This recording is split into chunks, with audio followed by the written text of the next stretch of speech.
지구 외에 살 수 있는 곳을 찾아 온 우주를 뒤진 인류가 마침내 발견한 행성은 무려 6,000개. 그러나 그 6,000개 중 가장 좋다는 행성에 발을 딛는 순간 인간은 즉사한다. 그 이유는 바로 과학자들이 말하는 거주 가능 행성이라는 것이 인간이 살 수 있다는 뜻이 아닌 미생물 하나 정도 겨우 있을지도 모른다는 뜻이기 때문. 즉 6,000개의 행성 중 인간이 진짜 숨쉬고 걸어다닐 땅은 단 한 곳도 없을지도 모른다. 그러나 절망 속에서도 늘 빛은 존재하는 법. 과학자들은 먼 미래에 기술이 발전하면 살 수 있을지도 모를 6곳을 기어이 찾아내었으니 그 첫 번째가 바로 K2-18b. 최근 인류 최고의 망원경 제임스 웹은 124광년 떨어진 이 어둠 속의 행성 대기에서 기묘한 가스 하나를 발견하였으니 가스의 이름은 DMS. 그리고 지구에서 이 가스를 만들어내는 건 생명체다. 이 말인 즉슨 이 행성에도 생명체가 살고 있을지도 모른다는 건데, 그러나 곧 충격적인 사실이 연달아 발견되었으니 이 행성에는 육지가 아예 단 하나도 없다. K2-18b는 표면 전체가 거대한 바다로만 덮여 있고 그 위를 두꺼운 수소대기가 짓누르는 행성. 즉 인간이 떨어지는 순간 빛 한 줄기 닿지 않는 검은 바다 아래로 영원히 가라앉을 뿐이라는 것. 현재 우리의 기술로는 생존이 불가능하다. 그러나 이것은 시작에 불과할 뿐. 곧 인류가 직접 발을 디딜 수 있는 행성도 발견되었으니 그 정체는 바로 평생 단 한 번도 해를 볼 수 없는 행성 케플러 186f. 때는 2014년 인류는 역사상 처음으로 지구와 거의 똑같은 크기에 심지어 물까지 존재할 수 있는 행성을 발견하게 된다. 말 그대로 제2의 지구를 발견한 것인데, 그러나 이 케플러 186f에는 치명적인 비밀이 하나 숨어 있었으니 바로 이 행성이 도는 태양이 적색 외성이라는 것. 이 말인 즉슨 태양이 우리 같은 노란색이 아닌 핏빛이라는 뜻이다. 심지어 인간이 발견한 행성은 이 태양을 향해 한쪽 면만 고정한 채 돌고 있었으니 한쪽 면은 영원히 낮이 끝나지 않는 불지옥이고 반대쪽은 영원한 밤의 얼음지옥이라는 것. 인간이 그나마 버틸 수 있는 곳은 낮과 밤이 만나는 가느다란 경계의 띠, 오직 그 한 줄뿐인 셈으로 그나마도 하늘은 늘 시뻘건 핏빛이다. 무엇보다 이 행성까지의 거리는 빛의 속도로 580년, 그리고 빛으로 580년이라는 건 인간의 우주선으로는 1000만 년이 걸린다는 뜻이다. 그러나 모두가 절망에 빠진 순간 기적적으로 광속 40년이라는 훨씬 가까운 거리에 거주 가능성이 있는 행성이 발견되었으니 그 정체는 바로 트라피스트-1e. 이 행성에서 하늘을 올려다보면 옆 행성이 손에 잡힐 듯 머리 위에 떠있다. 빛의 속도로 40년 떨어진 거리에는 트라피스트-1이라는 작은 태양이 떠있는데 이 태양 하나에 지구 크기 행성이 무려 7개나 돌고 있다. 그리고 이 7개 행성 중에서도 거주 가능 영역이 있는 행성이 무려 3개. 그리고 그 중에서도 대표 주자가 바로 이 트라피스트-1이다. 이곳의 특징은 행성들끼리 거리가 너무나 가깝다는 건데, 따라서 이 행성 위에 서서 하늘을 올려다본다면 옆 행성이 머리 위를 가득 채우고 있다. 하지만 여기서 문제는 풍경이 아닌 태양이었으니 행성끼리만 가까운 게 아닌 태양에도 너무 가까이 있다는 것 때문에 이 적색 외성이 한번 폭발할 때마다 이 행성 7개에는 치명적인 방사선이 쏟아진다. 그리고 절망적이게도 현재 우리의 기술로는 이 방사선을 도저히 버텨낼 수 없다. 그런데 과학자들이 포기하려던 찰나 이보다 훨씬 가까운 광속 12년 거리에 지구와 무려 97%가 똑같은 행성이 발견되었으니 행성 티가든 B. 지구와의 유사도 0.97. 과학자들은 행성이 지구와 얼마나 닮았는지를 크기, 온도, 표면, 조건까지 따져 0부터 1까지 점수로 매기는데 1점이면 지구와 완벽히 똑같은 쌍둥이라는 뜻으로 티가든 B가 받은 점수는 0.97로 수천 개 행성 중 역대 최고점. 사실상 지구의 복제품 수준이다. 게다가 거리도 빛 속도로 겨우 12년 반. 우주적 기준에서 보았을 때는 바로 옆에 있는 것이나 다름없는데 사실상 이 정도면 그냥 가면 되는 것 아닌가 싶은데, 그러나 문제는 이 행성에 대해 아는 게 거의 없다는 것. 이게 무슨 소리인가 싶은데, 보통 행성의 정체를 읽어내려면 행성이 별 앞을 지나가는 순간에 그 별빛을 붙잡아 분석을 하는 게 기본인데, 티가든 B는 우리가 보는 방향에서 단 한 번도 별 앞을 지나가지 않는다는 것. 스스로 빛을 내뿜는 것도 아니고 도는 별마저 너무 작고 어두운 적색 외성이라 아무리 거대한 망원경을 들이대도 그저 흐릿한 어두운 점으로만 보인다는 것. 해당 행성의 정확한 환경을 확인해야 그에 맞는 우주선을 만들어서 가보던가 계획을 짤 텐데 현재 기술로는 정체조차 알 수가 없으니 12년째 계속 입맛만 다시는 중이라고. 아무리 지구와 닮았어도 현재 갈 수 없다면 그저 그림의 떡일 뿐. 그러나 실제로 인류가 진짜로 가려고 탐사선 설계까지 끝낸 행성이 딱 하나 있었으니 그 정체는 바로 딱 20년이면 갈 수 있는 외계 행성 프록시마 B. 지금까지 인류가 발견한 외계 행성 중에서 가장 가까운 행성이다. 이 행성이 도는 프록시마 켄타우리는 우리 태양과 가장 가까운 이웃별로 다른 행성들과 달리 인류가 진짜로 가볼 수 있는 거리인데 실제로 2016년 한 억만장자가 1,000억 원이 넘는 돈을 꺼내 기상천외한 탐사선 계획을 발표하였으니 바로 한 초소형 탐사선에 얇디 얇은 돛을 단다는 것. 그리고 지상에서 엄청난 레이저를 쏴 이 돛을 정면으로 때리는 순간 빛에 떠밀린 탐사선은 엄청난 속도로 출발하게 되고 이 속도라면 프록시마 B까지 단 20년 만에 도착할 수 있다는 계획.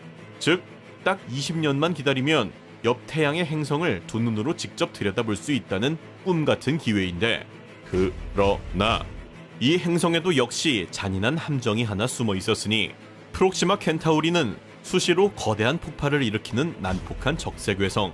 폭발이 한 번 터질 때마다 프록시마 B는 지구가 받는 양의 최대 10,000배에 달하는 자외선을 통째로 뒤집어 쓴다. 이 정도면 행성을 보호하는 대기가 통째로 벗겨졌을 수준으로 대기가 사라진 행성은 낮엔 타들어가고 밤엔 얼어 죽는 죽은 바위 덩어리에 불과하다. 즉, 막상 도착하면 사람이 살기는커녕 그저 밤낮으로 불지옥과 얼음지옥만 반복되는 곳일 거라는 건데 게다가 그토록 야심찼던 스타샷 계획마저 기술 장벽에 막히며 결국 인류는 무릎을 꿇고 만다.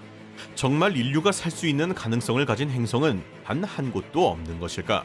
그런데 여기서 지금까지의 모든 결함을 단숨에 뒤엎어버릴 대망의 1위, 진짜 지구의 쌍둥이 행성이 딱 한 곳 남아있었으니 케플러 452b. 이 행성에 지구의 식물을 가져다 심으면 식물이 아무 문제 없이 그대로 자라난다. 이 케플러 452b는 지금까지 발견된 행성 중 거의 유일하게 우리 태양과 같은 종류의 밝고 노란 별을 돌고 있는 행성으로, 이 말인 즉슨 그 행성의 하늘에 떠오르는 햇살이 지구의 햇살과 거의 똑같다는 뜻. 심지어 이 행성의 1년 길이는 385일로 지구의 1년 365일과 거의 차이가 없는 사실상 제2의 지구다. 하지만 이 완벽해 보이는 행성에는 단 하나, 정말 딱 하나 치명적인 결함이 있었으니 바로 이 행성까지의 거리가 1400광년이다. 빛의 속도로 달려서 1400년이라는 건 인류의 우주선으로는 2000만 년, 사실상 영원히 닿을 수 없는 길이다. 6000개의 행성, 그리고 상위 0.1%의 6곳의 후보. 그러나 그 어디에도 인간이 살 가능성은 보이지 않았으니 이쯤 되자 과학자들은 저 먼 우주를 뒤지느니 차라리 코앞에 있는 우리 태양계부터 정밀 조사하기 시작하는데 그 첫 번째가 바로 절대 존재하면 안 되는 행성, 해왕성. 기괴하고 오묘한 이 푸른빛의 행성에는 고체, 액체, 기체가 뒤섞인 거대한 메탄의 바다가 끝없이 펼쳐져 있는데 시속 2100km의 태풍과 끝없이 몰아치는 번개, 영하 218도의 온도까지 한낱 인간 따위 이곳에 도착하는 순간 가루가 돼버린다.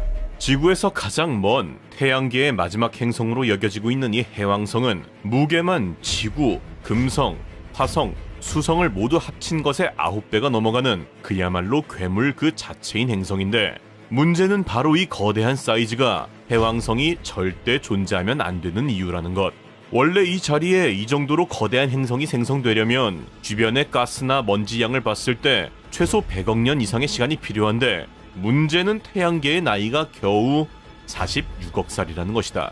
즉 부모가 존재하기 전에 자식이 먼저 태어나는 시간 척도 문제가 발생했다는 건데, 그러던 2005년 과학저널 네이처지에 올라온 논문 한 편이 이 기괴한 모순을 단숨에 해결하였으니 그것은 바로 해왕성이 태어난 위치. 사실 해왕성이 태어난 진짜 위치가 현재 해왕성이 있는 곳이 아닌 지금보다 태양에 가까운 토성 근처였다는 것.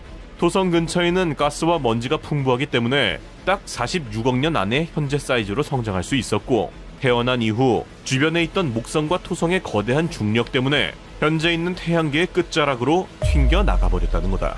즉 지금의 해왕성의 존재는 태어난 장소, 가스와 먼지의 양, 주변 행성 중력까지, 즉 수많은 조건 중 단 하나만 어긋났어도 존재하지 못했을 확률 게임의 최종 생존자라는 것이다. 사실 여기서 진짜 주목해야 할 것은 바로 괴물 같은 해왕성을 튕겨내버린 존재, 목성인데, 괴기스러울 정도로 거대한 행성, 목성, 수금지화 천해까지 태양계의 모든 행성의 질량을 합친 것보다 무려 2.5배가 크며 지구로는 무려 1300개를 채울 수 있는 거대한 부피를 가진 절망 그 자체. 문제는 이 거대한 사이즈에 딸려있는 97개의 수많은 위성들 역시 하나하나가 각각의 독특한 기괴함을 지니고 있다는 건데, 그 중에서도 현재 가장 많은 주목을 받고 있는 것이 바로 갈릴레오가 발견한 위성 유로파. 유로파는 현재 외계 생명체가 존재할 가능성이 가장 높게 평가받는 곳으로, 실제로 얼마 전 일론 머스크와 나사가 손을 잡고 외계 생명체를 찾기 위한 탐사선까지 띄운 상태다. 목성의 위성 중 6번째로 크기가 큰 유로파는 겉이 거대한 얼음으로 둘러싸여 있기 때문에 오랫동안 과학자들에게 그저 차가운 얼음 덩어리 정도로만 여겨져 왔는데, 그러나 2019년 겨울 나사의 고다드 우주비행센터 연구팀이 유로파 표면에서 수증기 방출 현상, 즉 얼음층 아래에 액체 바다가 존재한다는 강력한 증거를 발견하게 된다. 그리고 생명체 탄생의 필수 요소인 물이 존재한다는 것은 그 자체로 생명체의 강력한 신호가 될 수 있었는데, 심지어 유로파는 지구보다 물이 많은 태양계에서 가장 많이 물을 보유한 천체 때문에 과학자들은 유로파를 외계 생명체가 존재할 가능성이 가장 높은 후보지 중 하나로 보고 화성과 함께 오랜 기간 집중적으로 연구한다.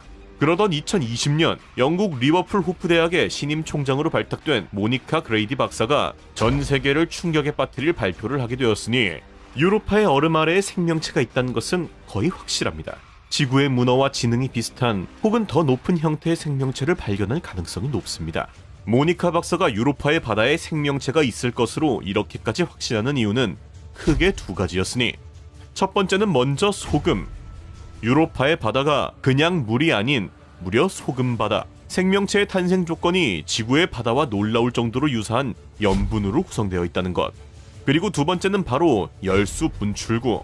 염분 외에도 생명체가 살아가기 위해서는 반드시 필요한 에너지원이 필요한데, 유로파 바닷속 깊은 곳에 바로 이 에너지원인 열수 분출구가 존재할 가능성이 높다고 확신했기 때문이다. 열수 분출구는 바닷속에서 뜨거운 물과 화학물질이 뿜어져 나오는 해저 온천으로, 이곳에서는 햇빛 없이도 생명체가 살아가는 데 필요한 에너지를 공급받을 수 있다는 건데, 이는 유로파의 바다가 두꺼운 얼음층으로 둘러싸여 있어 태양빛이 닿지 못하므로 생명체가 존재할 수 없다는 기존의 이론을 완전히 뒤집는 내용이었다. 실제 지구의 심해 화산지대에서도 이 열수 분출구를 발견한 적이 있는데, 이곳은 빛이 전혀 닿지 않는 암흑색이었지만 미생물부터 갑각류, 어류까지 다양한 생명체가 독자적인 생태계를 이루고 있었던 것. 결국 이 모든 가능성을 확인하기 위해 나사는 역사적인 결정을 내리게 되었으니, 바로 유로파 클리퍼 탐사선의 발사를 결정한 것이다. 이번 탐사는 단순한 우주 탐사가 아닌 인류가 외계 생명체의 존재를 직접 확인하기 위한 가장 강력한 시도로, 테슬라 CEO 일론 머스크와 협력, 결국 2024년 10월 14일 스페이스X의 팰컨 헤비 로켓에 유로파 클리퍼를 실어 우주로 보낸다. 이 탐사선은 유로파의 얼음층 아래 숨겨진 거대한 바다를 조사하기 위해 최첨단 장비를 탑재하고 있는데, 총 9개의 실험 도구와 중력 측정 장치를 이용해 유로파의 얼음 아래 무엇이 숨어 있는지를 면밀하게 분석할 예정으로, 2030년 유로파 궤적에 도착하여 본격적인 생명 탐사 임무를 시작할 계획이라고. 한때 외계인 하면 음모론으로 치부되던 것이 얼마 전 같은데, 이제는 나사와 일론 머스크까지 나설 정도로 우주의 기괴함에 대한 시선이 많이 달라진 상황. 이쯤 되자 사람들은 지구에서 가장 가까운 이곳의 기괴함에도 다시 한번 주목하기 시작하는데, 1969년 인류 최초로 달에 착륙한 닐 암스트롱. It's one small step for man, one giant leap for mankind. 그러나 나사는 이 달 착륙 영상을 오랫동안 공개하지 않았고, 그러자 인간은 사실 달에 간 적이 없다는 주작설부터 달 자체가 가짜라는 인공 구조물설까지 달에 대한 온갖 음모론들이 생겨나기 시작 지금까지 논란이 계속되게 된다. 그러나 당시 나사가 영상을 공개하지 않았던 충격적인 이유는 따로 있었으니 그것은 바로 Hippity hoppity, hippity hoppity, hippity hopping over hill and dale. Da-da-da-da-da-da-da-da-da. 닐 암스트롱과 그의 동료가 너무나 촐싹거렸기 때문.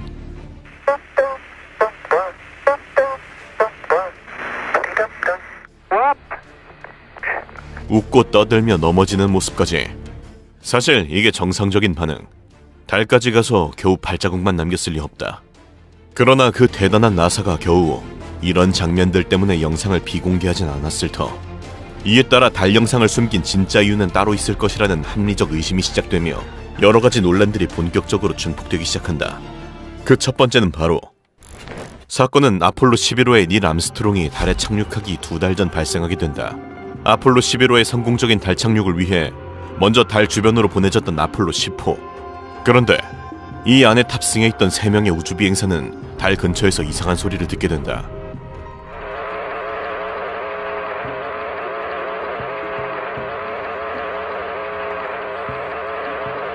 한 시간이 넘도록 우주 밖에서 계속된 기괴한 소리. 원래 소리는 공기나 물 같은 어떤 매질이 있어야 전달될 수 있는데 진공 상태인 우주에서 소리가 들려온다는 것은 인간의 과학으로는 도저히 설명할 수 없는 상황. 그리고 뒤이어 닐 암스트롱과 아폴로 11호에 탑승했던 우주비행사 마이크 콜린스마저 이 기괴한 소리를 듣게 되며 이는 더 이상 단순 음모론으로 넘어갈 수 없는 상황에 이르게 된다. 대중의 혼란을 염려한 나사는 이 사실을 고의적으로 숨겼고 40년이 지난 최근에서야 이 내용이 밝혀지며 이는 결국 달에서 의도적으로 소리를 보낸 어떤 의문의 존재가 있는 것이 아닌지 그 목적은 무엇인지까지에 대한 의문으로 이어지게 된다. 실제로 달의 가장 유명한 음모론인 달 인공물설. 먼 과거 달에 문명을 지닌 어떤 생명체들이 살았고 이들이 달의 여러 가지 형태의 건축물들을 만들었다는 것인데 외계인의 존재 자체를 부정하던 몇 년 전과는 달리 최근 나사마저 공식적으로 외계인의 존재를 인정한 상황에서 이러한 음모론 역시 다시 논란이 거세지고 있다. 1996년 3월 21일 무려 나사의 고문으로 있었던 리처드 호글랜드는 달에 고대에 만든 인공물이 존재한다는 충격적인 내용으로 기자회견을 연다. 호글랜드는 미국의 아폴로 탐사 자체가 달에 존재하는 인공물에 대한 분석이 목적이었으며 미국 정부는 이미 분석에 성공했지만 대중들이 큰 충격을 받을 것을 우려 이를 고의적으로 은폐하고 있다고 주장하였는데 그렇게 그가 공개한 사진 중 하나가 바로 캐슬. 해당 사진은 아폴로 임무기간 중 실제로 촬영된 것으로 캐슬이라 불리는 이 구조물은 높이가 무려 16km에 달하는 유리 재질로 만들어졌다고 한다. 지지대부터 여러 개의 기둥, 높이 솟은 첨탑까지 얼핏 보아도 성과 매우 유사한 형태로 자연적으로는 생성되기 힘든 규칙적인 구조로 이루어져 있다. 현재 지구에서 가장 높은 두바이 부르즈 할리파조차 높이가 1km가 안 되는데 그의 16배를 뛰어넘는 16km의 거대한 성의 용도는 도대체 무엇일까? 그리고 여기서 더욱 충격적인 것은 1994년 6월 미국 오하이오 주립대학에서 열린 달에 대한 강연회. 달의 인공물로 추정되는 샤드의 존재가 드러나며 전 세계가 충격에 빠지게 된다. 샤드는 약 2.4km 높이를 가진 볼링핀 모양의 구조물인데 하부에 비해 두꺼운 중앙부와 솟아있는 상부까지 평평한 주변 지형과 비교해봤을 때 확실히 인위적인 형태를 띠고 있는데 일부 학자들은 해당 사진이 가스나 연기 기둥이 우연히 찍힌 것이라고 반박하기도 하였으나 기체라고 판단하기에는 너무도 명확한 그림자에 추가 조사를 진행한 결과 기체가 아닌 고체 상태의 구조물이라는 것이 사실로 드러나며 정말 머나먼 과거 달에 거주하던 어떤 고대 문명에 의해 지어진 인공물은 아닐지 더욱 의혹이 증폭되게 된다. 그리고 마지막 정말로 충격적인 것은 2020년 11월 외계 생물체 연구자 스콧 워링은 달 표면에서 피라미드를 발견하게 된다. 그는 자신의 홈페이지에 나사의 달 정찰 카메라로 촬영한 이미지를 공개하였는데 여기에서 이집트 피라미드와 똑같은 구조물이 발견된 것. 지름 1km의 이 구조물에는 심지어 입구까지 있었고 나사는 결국 해당 건축물이 달에 실제로 존재하는 것은 사실이라고 인정하게 된다. 그리고 아르헨티나의 천문학자인 마르셀로 이라수스타 역시 위성 사진을 볼 수 있는 구글 문을 통해 달 표면을 관찰하던 중 피라미드를 발견하게 된다. 약 200m 정도의 높이로 우뚝 솟은 확신의 피라미드.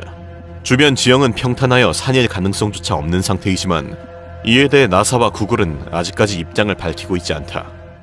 계속해서 쏟아지는 논란의 논란들. 사실 이것을 확인하는 방법은 간단하다. 바로 직접 가서 확인하는 것. 이미 사람이 달에 다녀온 것도 50년 전 이야기. 훨씬 발전된 기술을 가진 현대 인간은 도대체 왜 달에 직접 가지 않는 것일까? 아폴로 17호가 1972년 마지막으로 달에 다녀온 지 50여 년. 여러 가지 논란과 문제를 해결하기 위해 결국 인류는 달 탐사 프로젝트를 다시 시작하게 된다. 과거 아폴로 프로젝트가 단순히 우주 비행사들이 달을 탐사하는 데 있었다면 이번 아르테미스 프로젝트는 아예 인류 자체를 지속적으로 달에 보내는 것이 목표. 미국의 나사뿐만 아니라 캐나다, 한국 등 21개국과 기업들이 참여한 거대 다국적 프로젝트인데 과연 인류는 이번 프로젝트를 통해 모든 의문을 풀어내고 달에 정착할 수 있을까? 실제로 핵전쟁이나 기후변화 등으로 지구가 멸망에 처하게 될 경우 가장 먼저 나오는 것이 바로 달로의 탈출이다. 실제로 인간이 달에서 살 수 있느냐 없느냐는 이미 오랫동안 많은 논란이 있어 왔는데 인간이 달에서 살 수 있는 첫 번째 이유, 바로 물. 이미 탐사선들을 통해 달 표면에 상당량의 물이 얼음 형태로 존재한다는 사실이 확인되었다. 식수부터 농작까지 물은 인간의 생존에 필수적인 자원이므로 달 자체에서 물이 공급된다는 것은 지구에서 물을 실어 나를 필요가 없다는 굉장한 이점. 물론 달의 물은 얼음 형태로 존재하기 때문에 우주 방사선이나 중금속 등을 제거하는 과정이 필요하긴 하지만 이 부분은 기술로 충분히 해결이 가능할 것으로 보인다고. 그리고 인간이 달에서 살 수 있는 두 번째 이유, 바로 연료. 달에는 헬륨-3라는 풍부한 자원이 있는데 헬륨-3는 핵융합 발전의 연료로 사용할 수 있어 이는 인류가 몇만 년 동안 에너지 걱정 없이 살아갈 수 있다는 가능성을 의미한다. 게다가 태양풍이 지속적으로 헬륨-3를 공급, 영원히 자원이 끊이지 않는다는 것은 달 자체에서 자급자족이 가능하다는 엄청난 장점을 가지고 있다. 그러나 이와는 반대로 인간이 달에서 살 수 없는 이유 또한 극명했으니 인간이 달에서 살 수 없는 가장 큰 이유는 바로 대기. 달에는 대기가 없으므로 일단 숨을 쉴 수가 없고 태양의 자외선에도 직접적으로 노출되며 유성 같은 위험물질로부터 보호받을 수 없다. 그리고 인간이 달에서 살 수 없는 두 번째 이유는 바로 낮은 중력. 중력이 낮다는 것은 인간이 지금과 같은 몸의 형태 자체를 유지할 수 없다는 것을 뜻하며 위에 말한 대기를 형성하기 어렵게 만드는 이유이기도 하다. 일부 과학자들은 달을 거대한 돔으로 감싸는 방식을 말하기도 하나 이는 현대 기술로는 구현하기 어려운 단계. 따라서 현재로서는 인류 전체를 옮기는 것이 아닌 달 기지를 건설하여 소수 정예를 개척대로 보내는 것이 가장 가까운 목표로 보여진다고. 이렇게 우리 태양계의 모든 기괴함을 확인 후 마침내 귀환한 마지막 종착지 지구. 모든 것의 시작이자 모든 것의 끝인 이 지구야말로 사실 이 태양계에서, 아니 전 우주에서 가장 기괴한 행성이라고 할 수 있는데 이 모든 시작은 딱 5억 년 전으로 거슬러 올라간다. 고생대. 다윈의 진화론을 끝까지 거슬러 올라가면 도달하게 되는 모든 생명체의 조상이자 첫 번째 존재, 루카. 그렇다면 이 최초의 생명체는 도대체 어떻게 생겨난 걸까?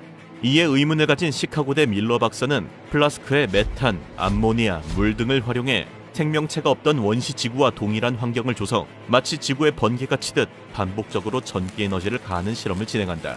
그리고 일주 뒤 충격적이게도 플라스크 안에는 아미노산을 비롯한 유기물 등 생명체의 기초 단위들이 발견된다.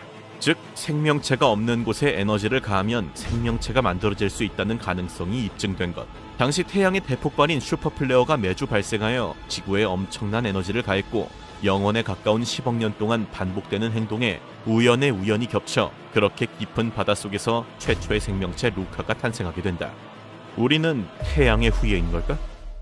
첫 번째 생명체로부터 다시 30억 년에 가까운 억겁의 시간이 지난 지구, 5억 4,200만 년 전 첫 번째 고생대 캄브리아기가 시작된다. 깊은 바닷속에서는 캄브리아기 대폭발로 불리는 생명체들의 진화가 폭발하기 시작.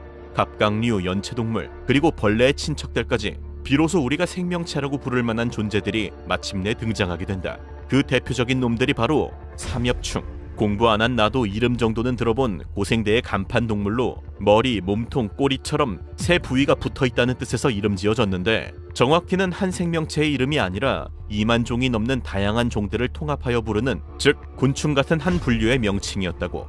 그 수가 지독하게 많았기에 마치 인간처럼 한때 지구를 지배했던 생명체다. 그러나 이런 삼엽충 따위 그저 맛있는 밥 반찬으로 씹어먹는 존재가 있었으니 바로 캄브리아기 바다의 제왕 아노말로카리스. 이상한 새우라는 뜻의 이름답게 날개 달린 새우 같은 비주얼로 당시 바다를 씹어먹었다고 하는데 녀석의 덩치는 50cm. 물론 나에 비해서는 귀여운 크기로 느껴질 수 있으나 당시 환경상 큰 생명체가 없던 바닷가에서는 가장 큰 사이즈로 삼엽충을 비롯 온갖 생명체들을 야무지게 주워먹고 다니다가 결국 멸종한다. 아노말로카리스뿐만 아니라 산소의 급격한 감소에 따라 생명체들이 줄지어 대멸종하게 되었고 그렇게 캄브리아기는 끝나버리게 된다.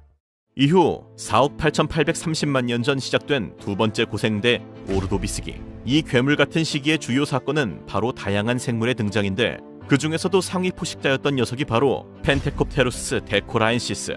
발음 틀려서 두 번 녹음하게 만든 이 녀석은 거대한 발톱과 뾰족한 꼬리를 가지고 있어 일명 바다전갈로 불리는데 녀석들 중 일부는 무려 2m까지 자라버리며 본격적인 대형 괴물들의 시작을 알리게 된다. 심지어 추정 크기 9m까지 자라버리는 카메로케라스도 한따까리 했는데 뾰족한 꽃갈콘을 머리에 쓴 오징어 같은 모습으로 덩치에 걸맞게 당시 바다 최상위 포식자 중 하나로 군림하였다고 한다.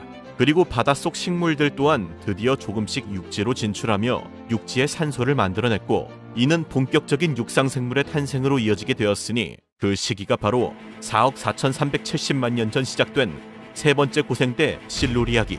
역사상 최초로 육지에 진출한 생명체 프네우모데스무스. 지렁이같이 생긴 이 녀석은 그리스어 숨쉬는 띠에서 유래한 이름답게 지구 최초로 공기 중 산소로 호흡하는 생명체였다고. 같은 시기 바다에서는 바다전갈 프테리고투스가 동급 최상위 포식자로 군림하고 있었는데 성인 남자만한 거대한 덩치에 옹졸한 집게발로 사냥을 하던 녀석은 결국 덩치가 큰 만큼 더 많은 먹이가 필요. 그렇게 허무하게 멸종하고 만다.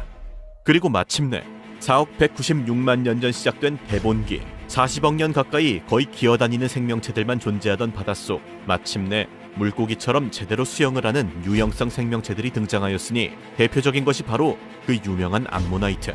공부 안 한 나도 이름 들어본 이 녀석은 달팽이처럼 동그랗게 말린 껍데기에 살짝 오징어 같은 몸뚱아리가 들어가 있는 모습으로 거의 삼엽충급으로 엄청나게 번성했던 놈들이다. 또한 어류의 시대라고 불리는 대본기답게 턱을 가진 판피어라는 물고기들이 등장했는데 그 대표적인 녀석이 바로 둔클레오스테우스. 키 4m에 몸무게 1,500kg까지 자라버리며 현존하는 생물 중 가장 강한 물린 힘을 가진 바다 악어보다도 2배 이상 무는 힘이 센 괴물급 녀석이다. 또한 물고기들이 육지로도 진출하기 시작, 마침내 익티오스테가 같은 최초의 네발 동물로도 진화해버리게 된다. 그러나 역시 바닷속 산소 급감 등으로 다시 한번 대규모 멸종이 발생.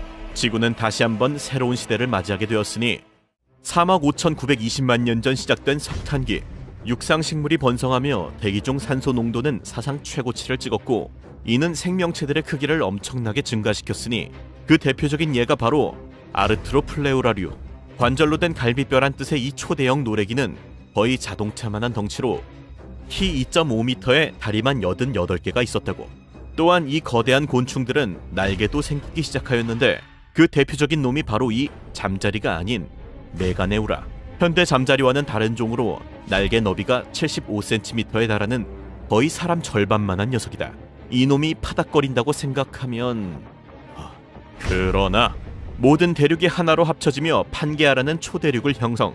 엄청난 기후변화와 함께 석탄기의 생물체들은 결국 멸종하게 된다. 그리고 도래하게 된 마지막 고생대 페름기.